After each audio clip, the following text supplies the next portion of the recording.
ओम शांति। आज की मुरली में बाबा ने संगम युग का क्या महत्व है। संगम युग है विकर्म विनाश करने का युग। सतयुग में तो कर्म अकर्म हो जाते हैं, द्वापर कलयुग में कर्म विकर्म होते हैं। एक संगम युग है जब हम अपने कर्मों को श्रेष्ठ भी बनाते हैं और साथ साथ पहले के किए हुए पाप कर्म को विनाश करते हैं। अतीन्द्रिय सुख भी संगम युग पर ही है, जिसका शास्त्रों में गायन है, वो है हम बच्चे। दूसरा बाबा ने आज कहा गरीब कौन है? जिनको ज्ञान रत्नों की धारणा नहीं होती वो है गरीब। जो जितना ज्ञान रतन लेते वो है धनवान, वो है हमारी कमाई। तो आज की बाबा की मुरली का सार है, मीठे बच्चे, ये संगम युग विकर्म विनाश करने का युग है। बाबा ने आज मुरली में समझाया पुरुषोत्तम संगम युग। इस युग में कोई भी विकर्म तुम्हें नहीं करना है। अब तक जो कर्म किए हैं विकर्म, उसको खत्म करना है। अब कोई विकर्म नहीं करना है, पावन जरूर बनना है। प्रश्न है, अति इंद्रिय सुख का अनुभव किन बच्चों को हो सकता है? अति इंद्रिय सुख किन बच्चों को अनुभव हो सकता है? जो अविनाशी ज्ञान रत्नों से भरपूर हैं, उन्हें ही अति इंद्रिय सुख का अनुभव हो सकता है। जो जितना ज्ञान को जीवन में धारण करते हैं उतना शाहूकार बनते हैं। अगर ज्ञान रतन नहीं है तो गरीब है। बाप तुम्हें पास्ट, प्रेजेंट और फ्यूचर का ज्ञान देकर त्रिकालदर्शी बना रहे हैं। Past, present, future. जो पास्ट हो गया वही अभी प्रेजेंट चल रहा है, फिर जो भी प्रेजेंट है वो फिर पास्ट हो जाएगा। तो बाबा ने चक्र के ऊपर बताया पास्ट, प्रेजेंट और फ्यूचर। आज की मुरली का गीत है ओम नमः शिवाय। Om Shanti. Past so present चल रहा है। पास्ट हो गया, संगम युग पहले बीत गया 5000 साल पहले, अभी फिर चल रहा है। फिर जो प्रेजेंट है वो पास्ट हो जाएगा, बीत जाएगा। ये संगम युग भी बीत जाएगा। तो ये जो गायन करते हैं पास्ट का, अभी तुम पुरुषोत्तम संगम युग पर हो, तो पुरुषोत्तम अक्षर जरूर डालना चाहिए। बाबा कहते केवल संगम युग नहीं, पुरुषोत्तम संगम युग। तुम प्रेजेंट देख रहे हो, जो पास्ट का गायन है वो अब प्रैक्टिकल में हो रहा है। इसमें कोई संशय नहीं लाना चाहिए। बच्चे जानते हैं संगम युग भी है, कलयुग का अंत भी है। अभी कलयुग का अंत, सतयुग की आदि का संगम। बरोबर संगम युग पहले कब था? 5000 वर्ष पहले पास्ट हो गया। पहले भी 5000 साल पहले संगम आया था, अब फिर प्रेजेंट है। जो बीत गया वो अभी फिर प्रेजेंट चल रहा है। अब बाप आए हैं, फ्यूचर भी वही होगा जो पास्ट होगा। फिर 5000 साल के बाद संगम युग आएगा। तो बाप राजयोग सिखला रहे हैं, फिर सतयुग में राज्य पाएंगे। अभी है संगम युग। ये बात तुम बच्चों के सिवाय कोई भी नहीं जानते हैं। तुम प्रैक्टिकल में अभी राजयोग सीख रहे हो। ये है अति सहज। जो भी छोटे अथवा बड़े बच्चे हैं, सबको एक मुख्य बात समझानी है कि बाप को याद करो तो विकर्म विनाश हो। छोटे छोटे बच्चों को भी बाबा की याद करने की प्रेरणा देनी है, जबकि विकर्म विनाश होने का समय है अभी। तो ऐसा कौन होगा जो विकर्म करेगा? फिर भी बाबा कहते हैं ना, माया करा देती है, माया के वशीभूत हो जाते हैं। तो अब इस बात का हमको अटेंशन रखना है कि अब कोई विकर्म ना हो, परंतु माया विकर्म करा देती है। वो कराए तो करो नहीं, वो तो अपना फुल फोर्स लगाएगी ना, लेकिन हमको बाबा की याद में रह करके उस माया को भगाना है। समझते हैं चमाट लग गई, हमसे ये भूल हो गई, जबकि बाप को बुलाते हैं, हे पतित पावन आओ, अब पावन बनना है, अब पतित नहीं बनना। अब बाप आया है पावन बनाने, तो पावन बनना चाहिए ना। ईश्वर का बनकर फिर पतित नहीं बनना चाहिए। सतयुग में सब पवित्र थे, ये भारत पावन था। गाते भी हैं वाइसलेस वर्ल्ड और विशियस वर्ल्ड, निर्विकारी दुनिया और विकारी दुनिया। वो है संपूर्ण निर्विकारी, हम विकारी हैं क्योंकि हम विकार में जाते हैं। विकार नाम ही विशियस का है। पतित बुलाते हैं कि आकर के पावन बनाओ, क्रोधी नहीं ना। काम विकार को बाबा कह रहे हैं पतित बनना, क्रोधी नहीं बुलाते। बाप फिर भी ड्रामा प्लान अनुसार ही आते हैं, ज़रा भी फर्क नहीं पड़ सकता। जो पास्ट हुआ है सो प्रेजेंट हो रहा है। पास्ट, प्रेजेंट, फ्यूचर को जानना, उसको कहा जाता है त्रिकालदर्शी। भूत, भविष्य, वर्तमान तीनों को जानना, वो है तीनों कालों को जानने वाले त्रिकालदर्शी। ये याद रखना पड़े, ये बड़ी मेहनत की बातें हैं। घड़ी घड़ी भूल जाते हैं, नहीं तो तुम बच्चों को कितना अति इंद्रिय सुख रहना चाहिए। तुम यहाँ विनाशी ज्ञान धन से बहुत बहुत शाहूकार बन रहे हो। जितनी जिसकी धारणा है वो बहुत शाहूकार बन रहे हैं। ऐसा अनुभव होता है ना कि हम भरपूर हैं।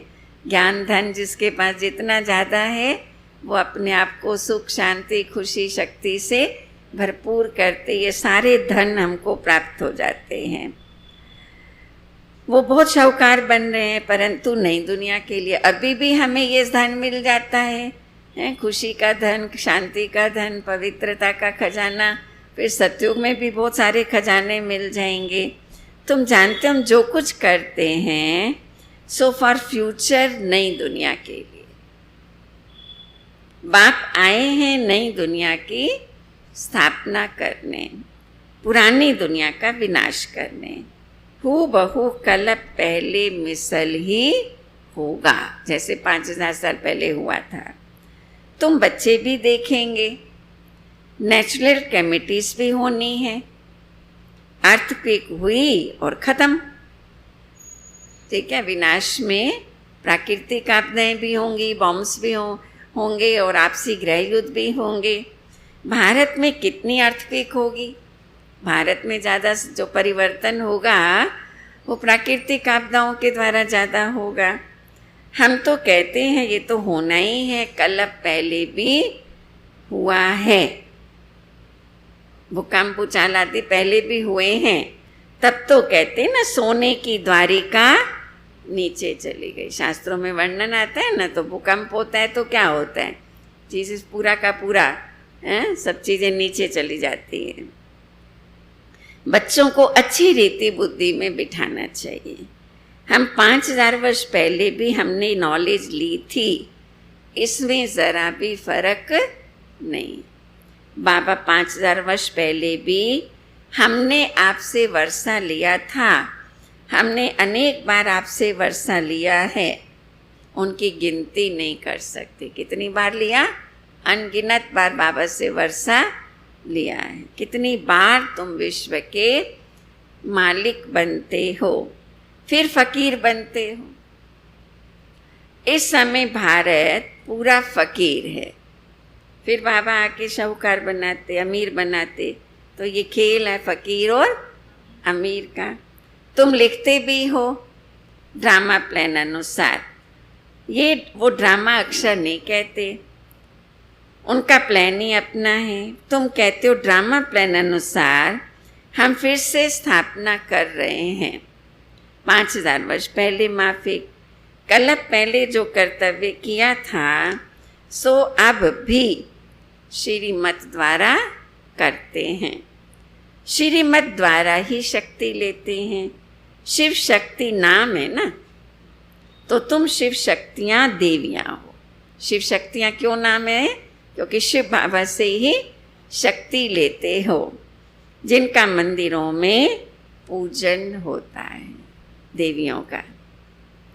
तुम ही देवियाँ, ठीक है। जिन देवियों की हम पूजा करते थे वो कौन है देवियाँ? बाबा कहते तुम ही वही देवियाँ हो जो विश्व का राज्य पाते हो। जगदम्बा को देखो, कितनी पूजा की, अनेक नाम रख दिए हैं, तो एक ही है। लक्ष्मी को, सरस्वती को, दुर्गा को, काली को, अम्बा को, सब एक ही है। नाम अनेक रखे, जैसे बाप भी एक ही है। तुम भी विश्व को स्वर्ग बनाते हो तो तुम्हारी पूजा होती है। अनेक देवियाँ हैं। देवियाँ कितनी हैं? लक्ष्मी की कितनी पूजा करते हैं। हर शहर की अपनी एक है ना, कुल वो होती है ना, शहर की देवी होती है। कहीं चामुंडा है, कहीं करणी माता है। हमारे जोधपुर में कहाँ किसकी होती है पूजा? हैं? चामुंडा माता की होती है ना। जैसे कहीं करणी देवी है, कहीं बेदला माता है। अलग अलग स्थानों की अलग अलग देवियाँ हैं हर शहर में। लक्ष्मी की भी कितनी पूजा करते हैं। दीपमाला के दिन महालक्ष्मी की पूजा करते हैं, तो वो हो गई हेड। महाराजा महारानी मिलाकर महालक्ष्मी कह देते हैं। दिवाली पर महालक्ष्मी की पूजा करते हैं ना, तो लक्ष्मी नारायण का कंबाइंड स्वरूप महालक्ष्मी, उसमें दोनों आ जाते हैं। महालक्ष्मी में नारायण भी आ जाते हैं और विष्णु में लक्ष्मी भी आ जाती हैं। हम भी महालक्ष्मी की पूजा करते थे। धन वृद्धि को पाया तो समझेंगे महालक्ष्मी की कृपा हुई ना। ब्रह्मा बाबा भी पहले पूजा करते थे और अभी भी करते ही है ना। सभी बाबा के बच्चे भी बन गए तो भी बाबा कहते हैं ये परिवार वालों को खुश करने के लिए भी तो हम करते हैं ना। हालांकि अब बाबा स्वयं हमें साक्षात लक्ष्मी बना रहे हैं, फिर भी करते हैं। अच्छा, किसको धन मिल गया तो क्या समझेंगे महालक्ष्मी की कृपा हुई, बस हर वर्ष पूजा करते। अच्छा, उनसे धन मांगते हैं। लक्ष्मी से क्या मांगते हैं? धन मांगते हैं। तुम संगम युगी देवियाँ स्वर्ग का वरदान देने वाली हो। मनुष्यों को ये पता नहीं है कि देवियों से स्वर्ग की सब मनोकामनाएं पूरी होती हैं। तुम ब्रह्मा कुमार कुमारियाँ ही देवी देवताएं, होवनहार देवी देवताएं हो। अभी संगम युग पर भी देवियाँ हो। तुम बाबा का ज्ञान सबको देती हो कामधेनु बनकर, और फिर सबकी मनोकामनाएं पूरी हो जाती हैं। तो तुम देवियों से ही स्वर्ग की सब मनोकामनाएं पूरी होती, सब कुछ प्राप्त हो जाएगा ना। आयुष्मान भाव, धनवान भाव, पुत्रवान भाव, निरोगी काया भाव, सारे वरदान, सारी कामनाएं हमारी पूरी हो जाती है। तुम देवियाँ हो ना। मनुष्यों को ज्ञान दान करते हो। अभी बाबा ने 20-25 दिन पहले भी मुरली, अव्यक्त मुरली में कहा था ना, शुरू में जब बहनें सेवाओं में गई तो कोई ये नहीं कहता था ब्रह्मा कुमारी बहनें आई हैं। सब क्या कहते थे? देवियाँ आई हैं, देवियाँ कहते थे। तो बाबा कहते तुम ही देवियाँ हो, ये सदा स्मृति में रखो, क्योंकि तुम सब मनुष्यों को ज्ञान दान करती हो, जिससे सब कामनाएं पूर्ण कर देती हो। बीमारी आदि होगी तो देवियों को कहेंगे ठीक करो, रक्षा करो। अनेक प्रकार की देवियां हैं। तुम हो संगम युग की शिव शक्ति देवियां, तुम ही स्वर्ग का वरदान देती हो। बाप भी देते हैं, ठीक है। तो आज सारा दिन क्या स्मृति में रखेंगे, हम ही संगम युग की देवियां हैं। बाप भी देते हैं, बच्चे भी देते हैं। बाप भी वरदान देते, तुम भी सबको ज्ञान दान देते। महालक्ष्मी दिखाते हैं, नारायण को गुप्त कर देते हैं।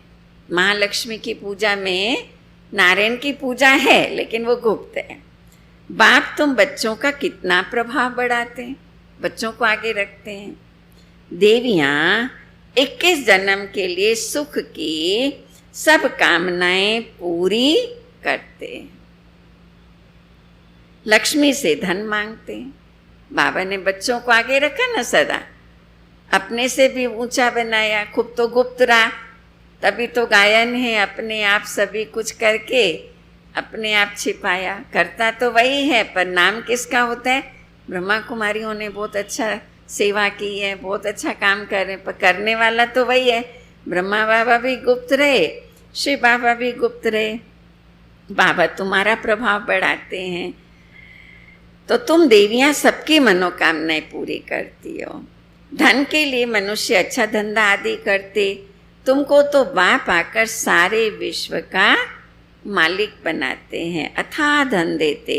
श्री लक्ष्मी नारायण विश्व के मालिक थे, अभी कंगाल हैं। तुम बच्चे जानते हो राजाई की, फिर कैसे धीरे धीरे नीचे उतरते कला कम होती जाती है। पुनः जन्म लेते लेते कला कम होते होते अभी देखो कैसी हालत आकर के हो गई। कितना भारत धनवान था, देखो कैसा हो गया। ये भी नई बात नहीं है, हर 5000 वर्ष के बाद चक्र फिरता रहता है। अभी भारत कितना कंगाल है, रावण राज्य है, कितना ऊंच नंबर 1 था। भारत कितना धनवान था, कितना ऊंच था, सोने की चिड़िया, और अभी देखो कैसा हो गया भारत। अभी लास्ट नंबर है, लास्ट में ना आए तो नंबर 1 में कैसे जाए, हिसाब है ना।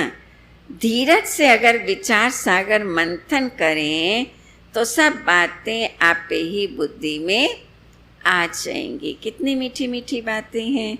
अभी तो तुम सारे सृष्टि चक्र को जान गए हो। पढ़ाई सिर्फ स्कूल में नहीं पढ़ी जाती है, टीचर लेसन देते हैं घर पढ़ने के लिए, जिसको होमवर्क कहा जाता है। ठीक है, अच्छे स्टूडेंट की निशानी क्या होती है, जो होमवर्क करके आए। तो हमें भी क्या करना है, केवल मुरली सुन ली नहीं, मुरली में बाबा रोज होमवर्क भी देता है। तो जिस दिन बाबा जो पुरुषार्थ हम बच्चों को करने के लिए कहते, सारा दिन हमारा अटेंशन होना चाहिए उस बात पर, हम पूरा पुरुषार्थ करें, फिर दूसरी क्लास करें। तो बाबा कहते खाली पढ़ना थोड़ी है, होमवर्क भी तो करना है, मना जो कुछ सुना है उसको प्रैक्टिकल में भी लाना है। बाप भी तुमको घर के लिए पढ़ाई देते हैं। क्या पढ़ाई है, दिन में भल धंधा आदि धंधा धोरी करो, शरीर निर्वाह तो करना है ना। अच्छा, अमृत वेलो तो सबको फुर्सत होती है, बाबा टाइम नहीं मिलता, बहुत धंधे में बिजी रहते। बाबा कहते नींद में क्यों अपना समय वेस्ट करते हो, ज़रूरत भी नहीं है सोने की शरीर को, फिर भी आलस में पड़े रहते हैं। तो अमृत वेले तो सबको फुर्सत रहती है। तो क्या करो, सवेरे सवेरे 2-3 बजे का टाइम बहुत अच्छा है, उस समय उठकर बाप को प्यार से याद करो। बाकी इन विकारों ने ही आदि मध्य अंत तुम्हें दुख दिया है, उसको आप छोड़ो। रावण को जलाते हैं परंतु इसका भी अर्थ कुछ नहीं जानते।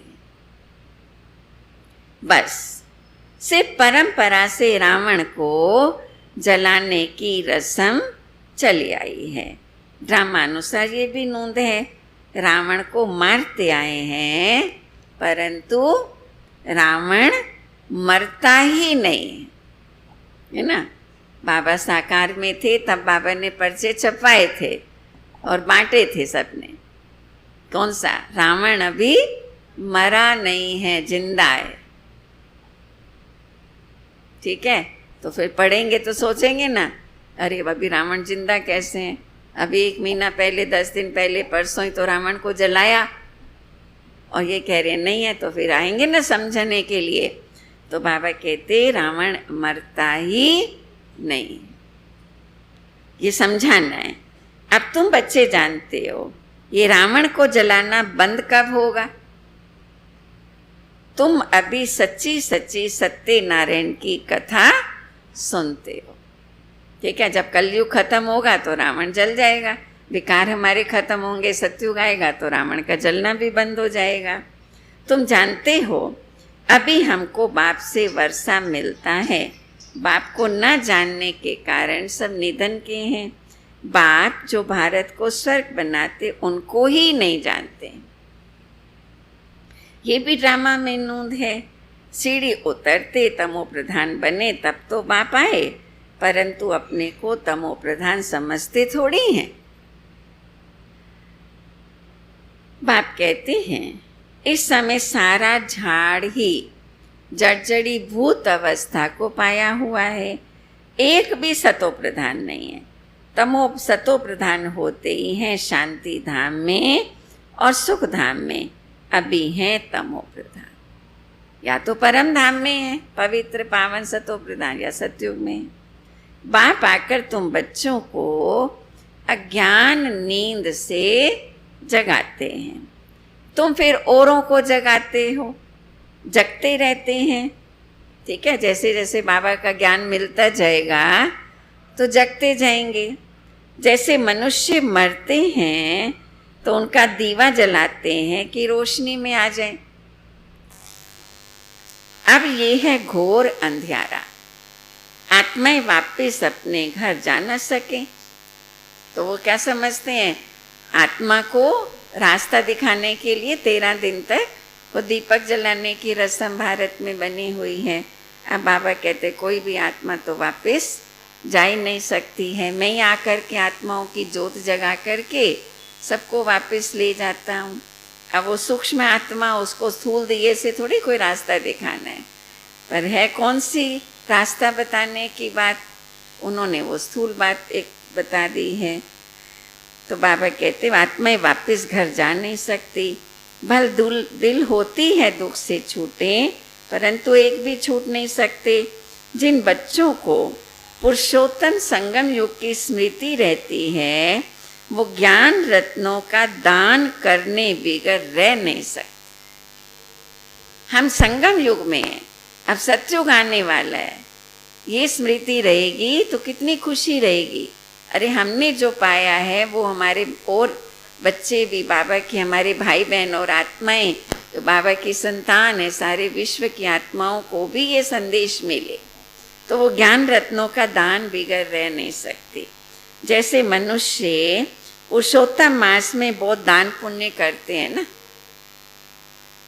है ना, अभी आने वाले हैं पुरुषोत्तम महीना, शायद एक बार ये इस बार अधिक मास है ये, तो उस समय क्या करते हैं पुरुषोत्तम मास में दान पुण्य बहुत करते हैं, वो स्थूल चीज़ों का दान करते हैं।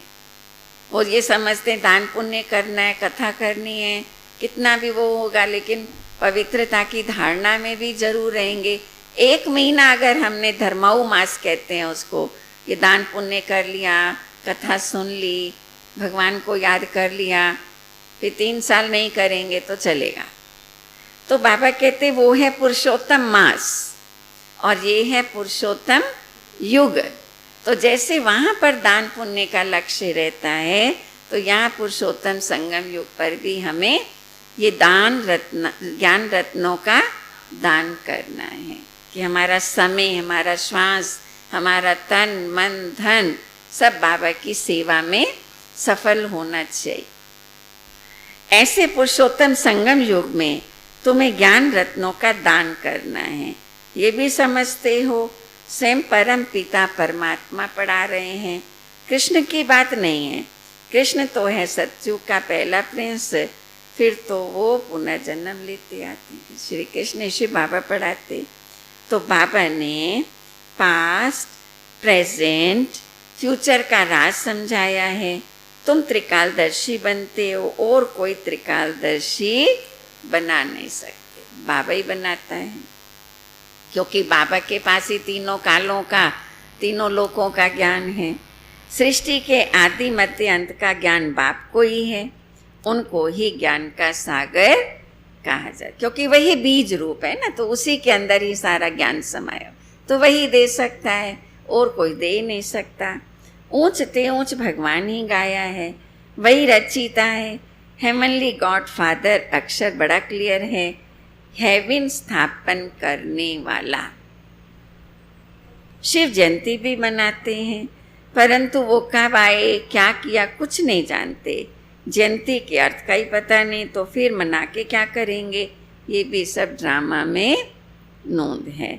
इस समय तुम बच्चे ड्रामा के आदि मध्य अंत को जानते हो, फिर कब नहीं, पूरे कल्प में नहीं जानेंगे। केवल संगम युग पर ही हम आदि मध्य अंत को जानते हैं। फिर जब बाबा आएगा तब जानेंगे। अभी तुमको स्मृति आई है 84 का चक्र कैसे फिरता है, भक्ति मार्ग क्या है, कितने भक्त लोग भीड़ में धक्का खाने जाते।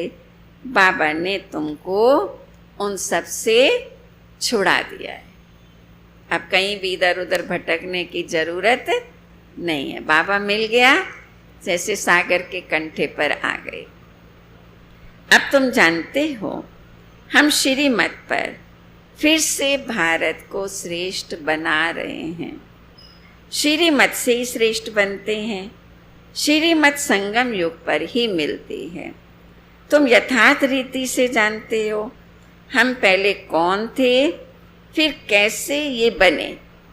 हम क्या थे, हम कितने ऊंच थे, फिर अभी कैसे यहाँ नीचे गिरे। ये सारी कहानी अपनी अब तुम जान गए हो। अब फिर पुरुषार्थ कर रहे हैं फिर से ऊंच देवी देवता बनने के लिए।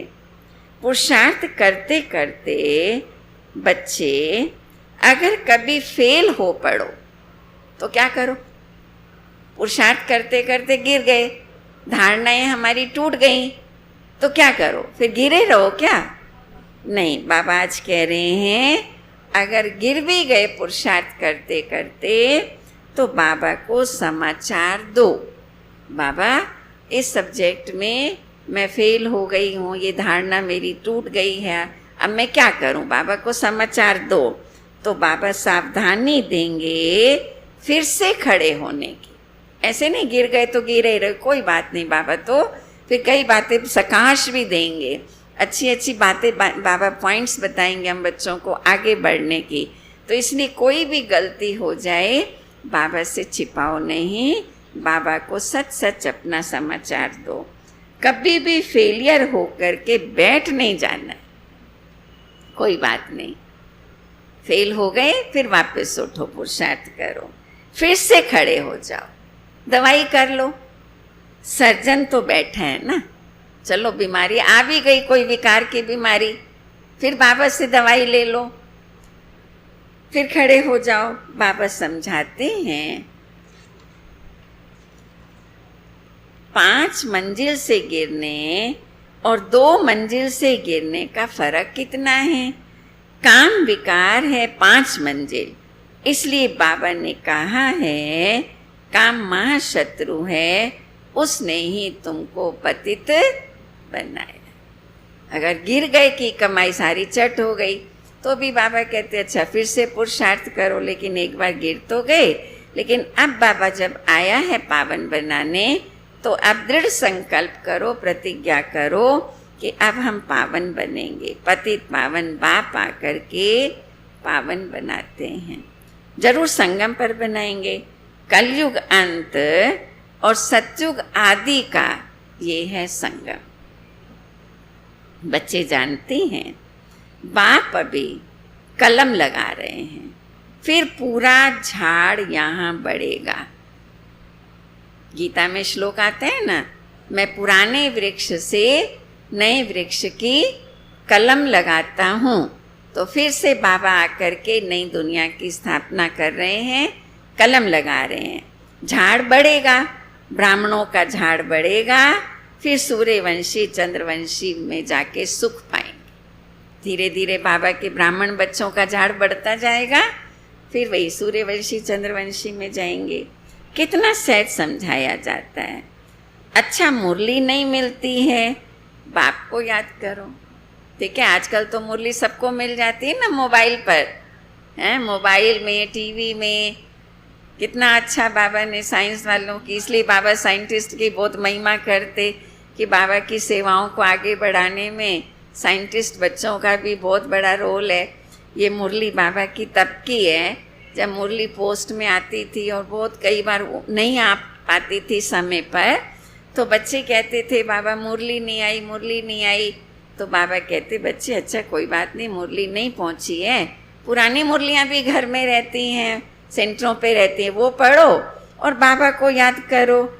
ये बुद्धि में पक्का करो कि शिव बाबा ब्रह्मा तन से हमको कहते कि मुझे याद करो तो विष्णु के घराने में चले जाएंगे। सारा मदार पुरुषार्थ पर है। कलप कलप जो पुरुषार्थ किया है हु बहू वही चलेगा। आधा कलप देह अभिमानी बने हो, अब देही अभिमानी बनने का पूरा पुरुषार्थ। आधा कलप की पुरानी आदत पड़ी हो ना देह अभिमान में आने की, इसमें है मेहनत। पढ़ाई तो सहज है, ज्ञान में मेहनत नहीं है, सुन लिया सुना लिया दूसरों को, लेकिन देही अभिमानी होकर बाबा को याद करें, ये मेहनत है। मुख्य पावन बनने की बात है। बाप को भूलना ये तो बड़ी भारी भूल है। सबसे बड़ी भूल क्या? बाबा को भूल जाते, ये तो बड़ी बड़ी भूल है। कैसे भूलते हो बाबा को? धंधा आदि भल 8 घंटा करो, बाकी 8 घंटा याद में रहने का पुरुषार्थ करना है। ठीक है ना, 24 घंटे हैं, 24 घंटे में से 8 घंटे नौकरी धंधा करो, 8 घंटा आराम करो, 8 घंटा मेरे को याद करो, बैलेंस बराबर। वो अवस्था आ जाएगी जल्दी, जल्दी नहीं आएगी। अंत में वह अवस्था होगी तब विनाश होगा। अभी 8 घंटे तक तुम्हारा चार्ट कहाँ पहुँचा है ना। लॉकडाउन के दिनों में बच्चों ने बहुत अच्छा पुरुषार्थ किया, बहुत अच्छा बाबा ने टाइम दिया है, लेकिन अभी बाबा कहते थोड़ा समय लगेगा। कर्मातीत अवस्था हुई तो शरीर ठहर न सके, छूट जाएगा, क्योंकि आत्मा पवित्र बन गई ना। जब नंबरवार कर्मातीत अवस्था हो जाएगी तब लड़ाई शुरू होगी, तब तक रिहर्सल होती रहेगी। अभी बच्चों की स्थिति वो कर्मातीत स्थिति नहीं बनी है, जब बन जाएगी तब बाबा कहते विनाश शुरू होगा। अच्छा, मीठे मीठे सिकी लधे बच्चों प्रति माता पिता बाप दादा का याद प्यार और गुड मॉर्निंग। रूहानी बाप की रूहानी बच्चों को नमस्ते, रूहानी बच्चों की रूहानी बाप को याद प्यार गुड मॉर्निंग और नमस्ते। धारणा के लिए मुख्य सार है, इस पुरुषोत्तम मास में अविनाशी ज्ञान रत्नों का दान करना है। संगम युग पुरुषोत्तम युग है, ज्ञान रत्नों का दान सदा चलता रहे। अमृत वेले उठ विचार सागर मंथन करना है। श्रीमत पर शरीर निर्वाह करते हुए बाप ने जो हमको होमवर्क दिया है वो जरूर करना। शरीर निर्वाह भी करो, लेकिन ऐसा ना हो कि सारा दिन नौकरी में, धंधे में, घर के काम में ही लगे रहें। बाबा ने जो होमवर्क दिया है कि मुझे याद करो, आत्मिक स्थिति बनाओ, ज्ञान का मनन चिंतन करो, ये होमवर्क भी जरूर करना है। पुरुषार्थ में कभी रुकावट आए तो क्या करना है? बाबा को समाचार देकर श्रीमत ले। बीमारी हो गई, चलो गुस्सा आता है, देर से उठते हैं, आलस है, चिड़चिड़ापन है, पवित्रता की धारणा में ऊपर नीचे हो गया, तो बाबा को समाचार तो दो, बाबा से श्रीमत लो। सर्जन को सब कुछ सुनाना है, छिपाना नहीं। विकर्म विनाश करने के समय कोई भी विकर्म नहीं करना है। बाबा ने आज संगम युग को कौन सा नाम दिया? संगम युग विकर्म विनाश करने का युग है, इसलिए अब कोई विकर्म नहीं करना है। वरदान है आज का, देहे संबंध और वैभवों के बंधन से स्वतंत्र, बाप समान कर्मातीत भव। देहे संबंध वैभवों के बंधन से स्वतंत्र, बाप समान कर्मातीत भव। जो निमित्त मात्र डायरेक्शन प्रमाण, अब वरदान सुनकर देखना है, हमें अपने आप को चेक करना है कि ये वरदान में हम स्थित हैं। जो बच्चे निमित्त मात्र डायरेक्शन प्रमाण प्रवृत्ति को संभालते हुए आत्मिक स्वरूप में रहते हैं, मोह के कारण नहीं, उन्हें अभी अभी ऑर्डर हो कि चले आओ तो चले आएंगे। भले प्रवृत्ति में रहते हैं, घर परिवार में रहते हैं, लेकिन ये बाबा ने ऑर्डर दिया ना, बच्चे तुम्हें घर संभालना है, लेकिन अभी अभी बाबा ऑर्डर करे कि बच्चे आ जाओ, तो बच्चे सदा तैयार हैं। बिगुल बजे और सोचने में ही समय न चला जाए, तब कहेंगे नष्टो मोहा। भले घर में रह रहे हैं, लेकिन सदा तैयार हैं। अभी अभी बाबा ऑर्डर करे तो सब कुछ छोड़ करके भी आ सकते हैं। इसलिए सदैव अपने को चेक करो। देह का संबंध का, वैभवों का बंधन अपनी ओर खींचता तो नहीं है। कुछ कुछ बहनों ने फ़ोन किया, अभी तो ऐसा लगता है दीदी कभी भी हम परम धाम में चले जाएं, ऐसा अच्छा पुरुषार्थ किया सबने। तो वो कौन होगा? अगर कहीं भी देह के संबंध पदार्थों में कहीं भी अगर लगाव होगा तो फिर उसको छोड़ने में दिक्कत होगी। और अगर निरासक्त भाव से प्रवृत्ति में रह रहे हैं तो वो सदा तैयार रहेंगे। जहाँ बंधन होगा वहाँ आकर्षण होगी, उनको आकर्षण नहीं होगा। लेकिन जो स्वतंत्र हैं वे बाप समान कर्मातीत स्थिति के समीप हैं। इसलिए अपने को देखना है, दे के संबंध वैभवों में जरा भी मोह ना हो, लगाव ना हो। स्लोगन है, स्नेह और सहयोग के साथ शक्ति रूप बनो तो राजधानी में नंबर आगे मिल जाएगा। बाबा के साथ स्नेह तो है, बाबा के कार्य में सहयोगी भी हैं, लेकिन शक्ति रूप भी बनना है। शक्ति रूप बनेंगे तब तो हमारा पुरुषार्थ अच्छा होगा, स्थिति अच्छी होगी, पावरफुल हमारी स्थिति रहेगी, पुरुषार्थ हमारा बहुत अच्छा रहेगा, फिर राजधानी में भी हम नंबर 1 में आ जाएंगे। इसलिए स्नेह और सहयोग के साथ साथ शक्ति रूप बनो तो राजधानी में नंबर आगे मिल जाएगा। अच्छा, ओम शांति।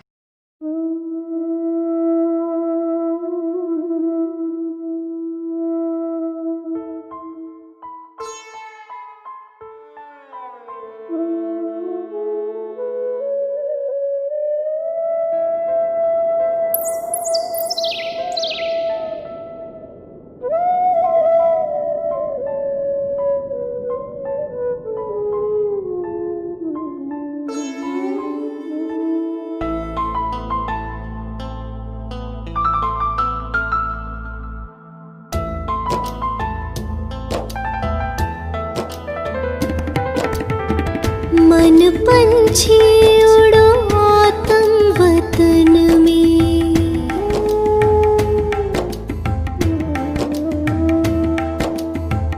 मन पंछी उड़ो आतम वतन में, पहनो फरिश्तों वाला चोला, मन मना भव में कम के तार, मन मना भव में कम के तार, जोड़ लो करो शिव का दीदार, अपने वहाँ घर के आंगन में, मन पंछी उड़ो आतम वतन में।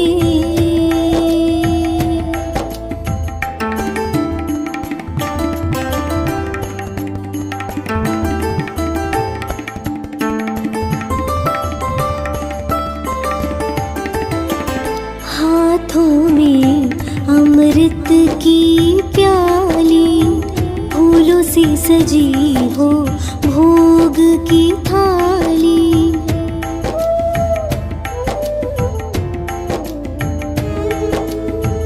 हाथों में अमृत की प्याली, फूलों से सजी हो भोग की थाली, आज मनाओ सतगुरुवार, आज मनाओ सतगुरुवार, जाओ नील गगन के पार, बैठे लिए वो इंतजार अखियन में, बैठे लिए वो इंतजार अखियन में, मन पंछी हो।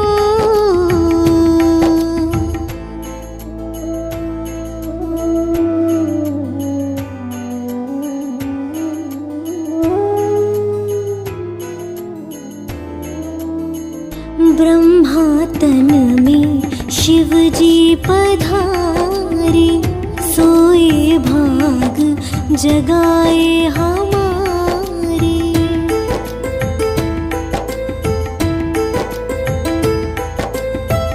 ब्रह्मा तन में शिव जी पधारे, सोए भाग जगाए हमारे, सागर है वो खोले अमृत का द्वार, सागर है वो खोले अमृत का द्वार, भर लाना वो सागर अपार, झपके न पलके उस क्षण मिलन में, झपके न पलके उस क्षण मिलन में, मन पंछी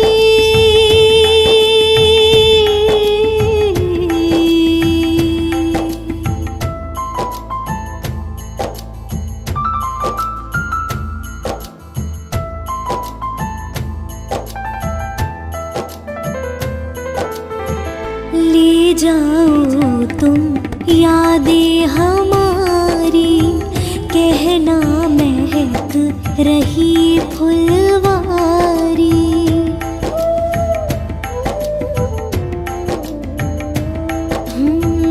ले जाओ तुम यादें हमारी, कहना महक रही फुलवारी, बैठे हैं हम पलके बिछाए, बैठे हैं हम पलके बिछाए, दिल में रूहानी प्यार समाए, संगम के सुहाने सफर में, संगम के सुहाने सफर में, मन पंछी उड़ो आतम वतन में, मन पंछी उड़ो आतम वतन में।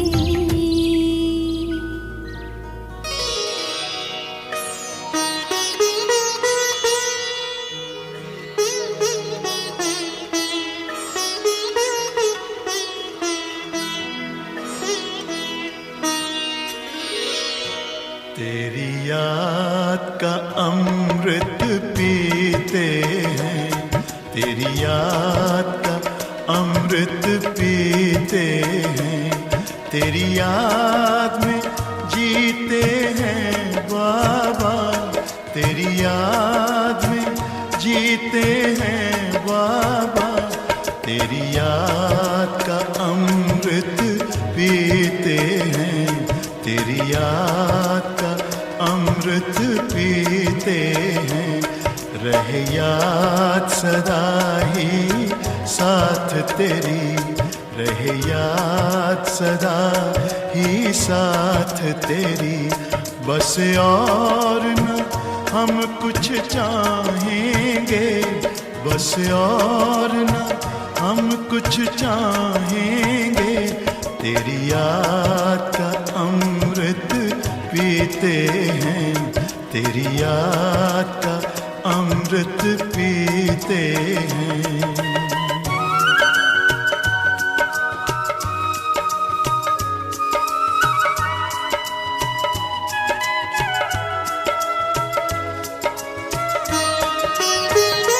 जो पल बीते तेरी यादों में, जो पल बीते तेरी यादों में, वो पल अविनाशी होते हैं, वो पल अविनाशी होते हैं।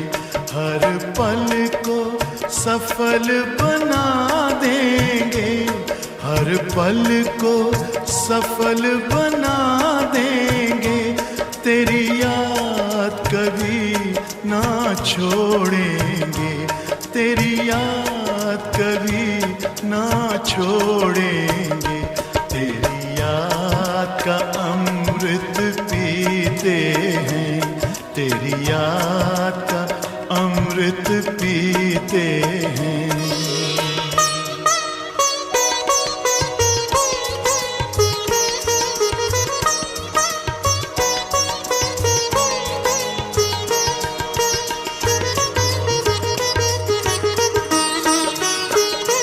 यूं ही आप रहो संग संग बाबा, यूं ही आप रहो संग संग बाबा, इस दुनिया के सुख पाने क्या, इस दुनिया के सुख पाने क्या, लहराते रहे तेरी यादों में, लहराते रहे तेरी यादों में, उन यादों में खो जाएंगे, उन यादों में खो जाएंगे, तेरी याद का अमृत पीते हैं, तेरी याद का अमृत पीते हैं, तेरी याद में जीते हैं बाबा,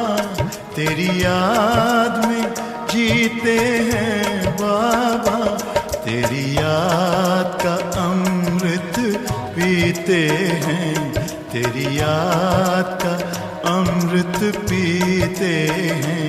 रहे याद सदा ही साथ तेरी, रहे याद सदा ही साथ तेरी, बस और न हम कुछ चाहेंगे, बस और न हम कुछ चाहेंगे, तेरी याद का अमृत पीते हैं, तेरी याद का अमृत पीते हैं, तेरी याद का अमृत पीते हैं, तेरी याद का अमृत पीते हैं।